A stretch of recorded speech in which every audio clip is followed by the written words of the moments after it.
Hi, it's Jez here from Nigezza.co.uk. Thank you for joining me today. So today I'm going to bring you a Halloween card.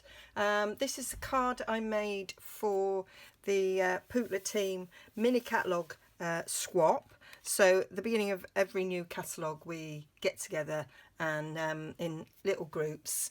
So I'm making 6 of these for other team members, and I'll get 6 back, and using things from the new mini catalogue to give us inspiration, extend our wish list and give us some ideas. So I don't normally make Halloween cards, but this set, the Hallows Night Magic and the Halloween Magic dies, I just thought were lovely, and I adore this embossing folder. So love the bats, they're just cute. So I thought I'm gonna make a Halloween card.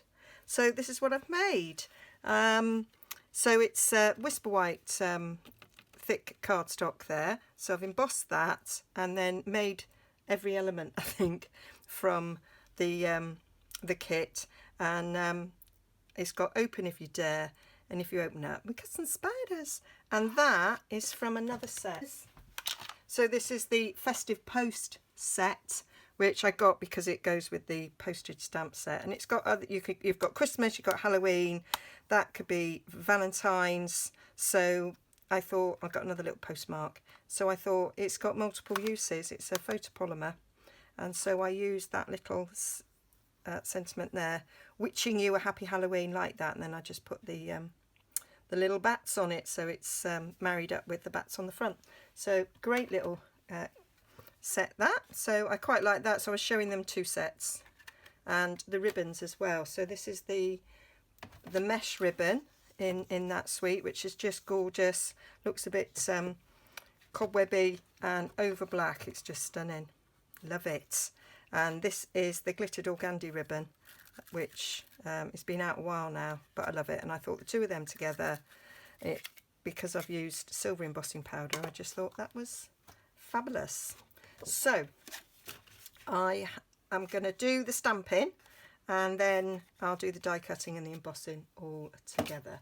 So this is my thick Whisper White, and I will be embossing this with the cobwebs embossing folder, and I should be putting it in like this with the fold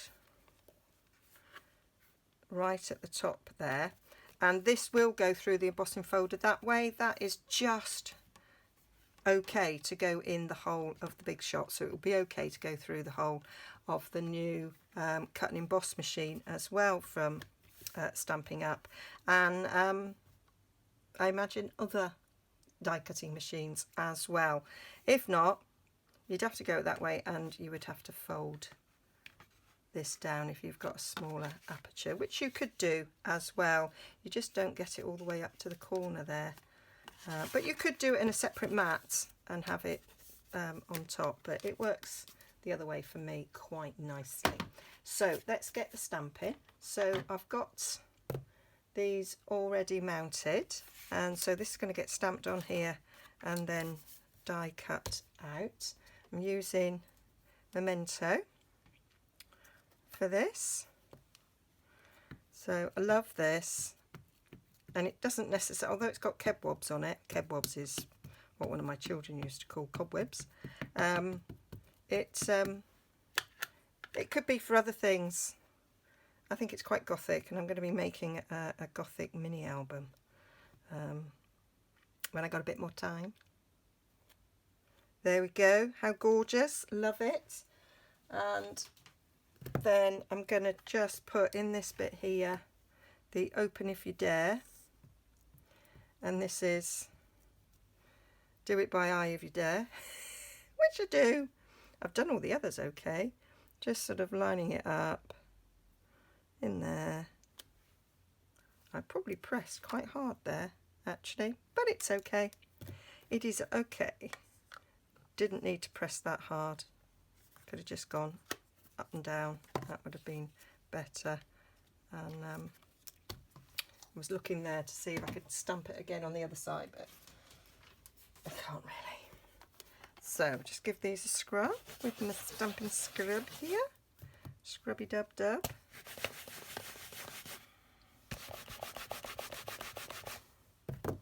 There we go. And I am going to do some stamping on the inside of the card, but I'm going to emboss it first before I do that. And then we need Versamark, so that's ready to cut out. And then we need Versamark to stamp our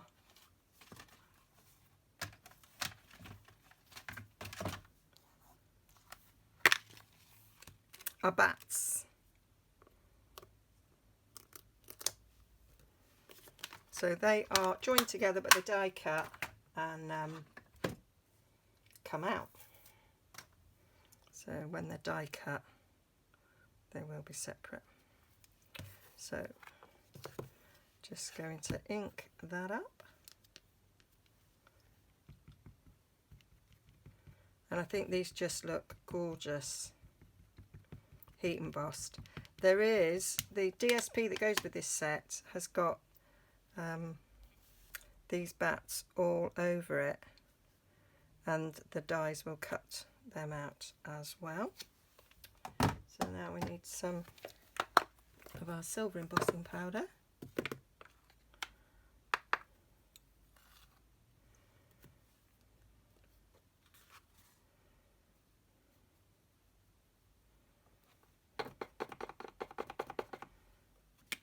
Super duper.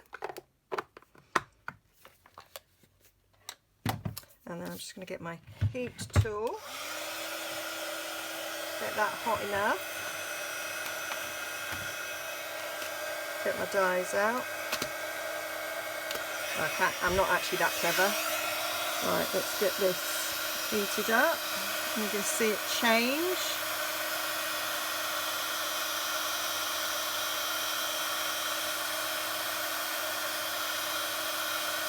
Abracadabra.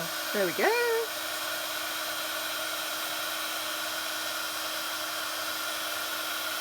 The detail is stunning on these.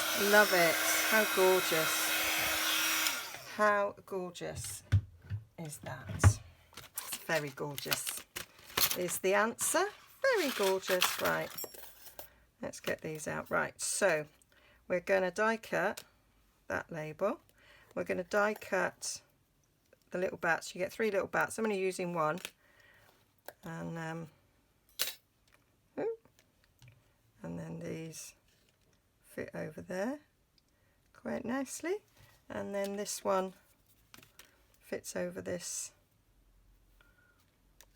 sentiment like that. So I'm going to get all those cut out and then we'll assemble the card. There we are, that's all my cutting and embossing done. So that's the card blank sorted. Just give that a little bit of a burnish there. You do get a little bit of the embossing on the other side, but I don't mind that. And I did stamp that again. I just decided it would annoy me with that, so I did it again. As I was gone off camera anyway, I just thought I'd do that. So we're going to layer those two up together. We're going to put our bats on like that and have that one on there as well. And what I did with this one was I got a bit of Wink Stella and made it glittery. Don't have to do this, but I just thought it would go with the other bats and the glitter and silver thread in the ribbons, and it does look very cute, like it. So I'm going to bring those bats to life by giving them a little bit of curvature with my bone folder,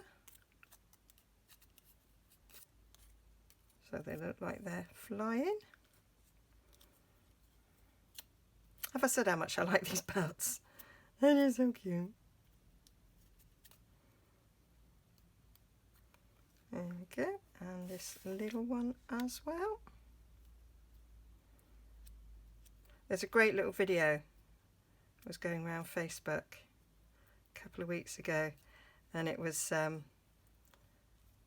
of some bats, and obviously it was filmed upside down, so it looks like the bats are standing up, and it's got some sort of gothic music playing, or like a,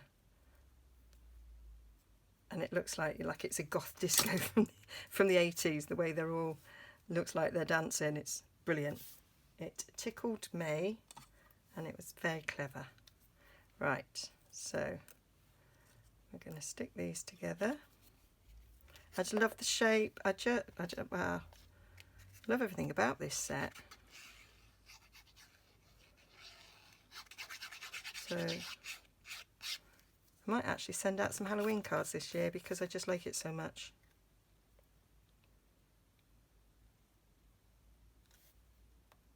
We used to, when the kids were little, we used to do Halloween. We used to have a big party for them, and it'd be fancy dress, so they'd all come in their little fancy dress outfits, and we'd have a lovely Halloween tea, and we'd make swamp jelly. So we'd put black food colour in jelly, and then we'd buy some of those sort of gummy sweets that you get that look like spiders and snakes and things, and little plastic eyeballs, and have all the and arms of dolls sticking out as if they were all in the swamp. We'd make some prawn crackers, and we'd put a big label on them that they were trolls' fingernails, and we'd make pizza, and I'd cut them in the shape of a pumpkin and cut out all the eyes and the smiles and everything. It was great fun. Great fun. We did enjoy it. I assume the kids did too. But we enjoyed doing it. And me and Ed would dress up as well, and then we'd have spooky games. I remember making Hook a Ghost, you know, like Hook a Duck at the fairground. And I made I got some polystyrene balls and covered them with sort of white bin liner and put hooks in the top and made like little hook. I put eyes in the top and put a hook on the end of a piece of doweling so that they could sort of fish them out the bath. And we did apple bobbing, and we did that thing where you get a mound of flour and you put a sweet on top, and then you have to sort of cut a bit off and keep cutting until it all collapses, and then you've got to put the head in water and then put the head in the flour to get the sweet, and they get a face full of flour. Ed would always do it to demonstrate. Kids loved that.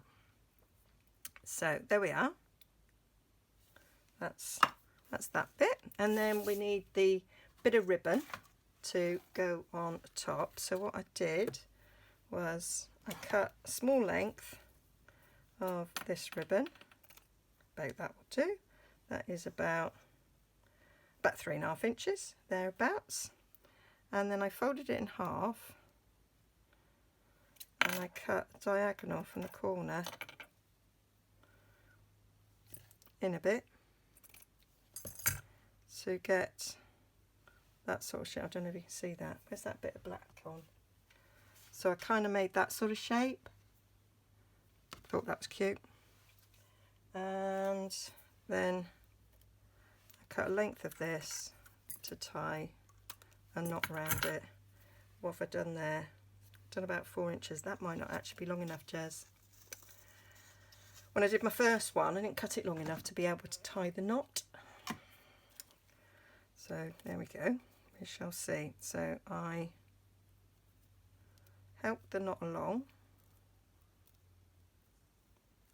like so. Before I tied it too tight,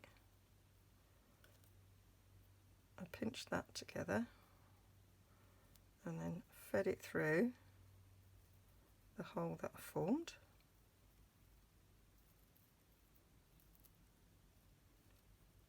An extra pair of hands would come in handy for this, but it's doable. And then just pulled and then faffed with it. Pull those ends out. Pull the ends out that side.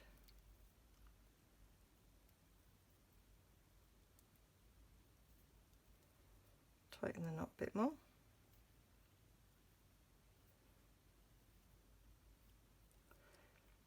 And it doesn't really matter whether they're on both sides or some on one side, some on the other. Doesn't really matter. Now I did double knot this, but I'm actually thinking I ain't got enough on this to double knot. And then I just trimmed these down a bit.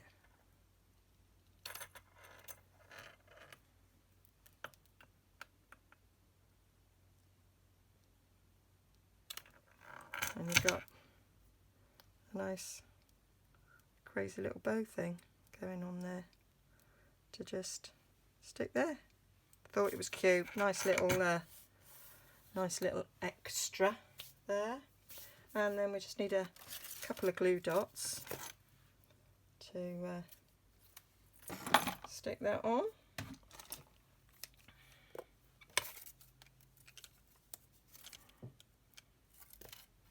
One might be enough. Put a glue dot on the back there.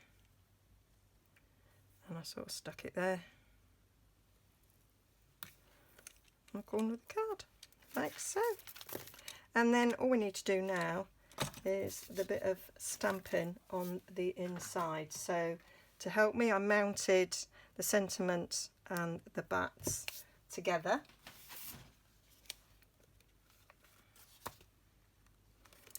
It's photopolymer, so I am using a stamping mat. I know I've got this, but I just wanted to be doubly sure. So again, using my memento, getting that all inked up, putting that straight on the grid mat there. So I just cover my stamp mat with a bit of grid mat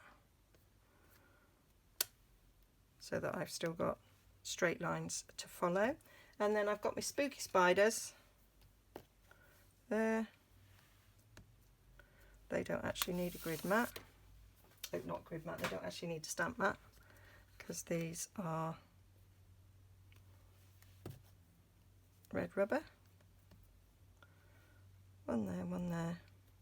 This is actually helping with my spider phobia because normally I can't even bear to look at a picture of a spider, but I have actually used these quite a bit on projects lately, and I can kind of look at them as to be maybe quite pretty. I don't think that when they're running across my lounge floor, I still kind of scream and jump on the chair, but I don't mind looking at them quite so much now. And that's it. That is my cards. So they will be going in the post. By the time this has come out, they will have had them. And so if you receive one of these, this is how I made it. So hope you did like them if you received one. And I'm looking forward to what I receive. And I will be showing you those when I get them. Okay, bye for now. All the details will be over on my blog, nigezza.co.uk. Link down below. Link to my shop if you wish to purchase this amazing set or indeed anything else. Okay, bye for now.